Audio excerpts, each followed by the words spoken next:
পুত্রের জন্য নবীর শেষ কান্না, নূহ আলাইহিস সালাম ও মহাপ্লাবনের করুণ গল্প, অন্ধকার আকাশ, মেঘের গর্জন, নৌকা তৈরির শেষ মুহূর্ত।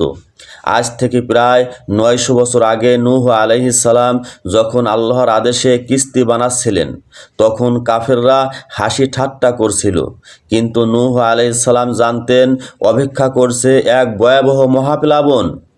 মাটি থেকে পানি উঠলে উঠছে, আকাশ থেকে প্রবল বৃষ্টি। আতঙ্কিত মানুষ ও প্রাণীরা নৌকায় উঠছে।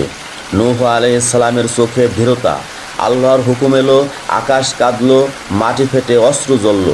নূহ আলাইহিস সালাম মুমিনদের এবং প্রত্যেক প্রজাতির জোড়া জোড়া প্রাণীদের কিস্তিতে তুলে নিলেন। বিশাল ঢেউ দেখা যাচ্ছে।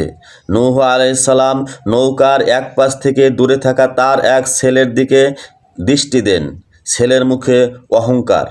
প্লাবন যখন পর্বত পরিমাণ ঢেউ নিয়ে এগিয়ে আসছে, সেই ভয়াবহ মুহূর্তে তিনি দেখলেন তার এক প্রিয় সন্তান দূরে দাঁড়িয়ে আছে অবিশ্বাসীদের ভিড়ে।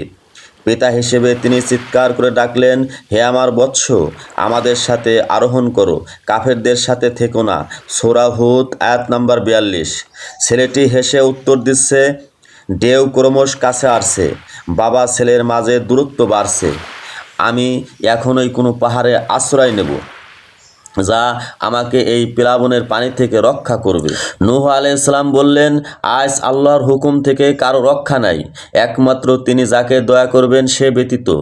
এক বিশাল ঢেউ এসে বাবা ছেলের মাঝখানে আড়াল করে দেয়। ছেলেটি ডুবে যাচ্ছে। নূহ আলাইহিস সালাম হাত বাড়িয়ে দিচ্ছেন, পারছেন না।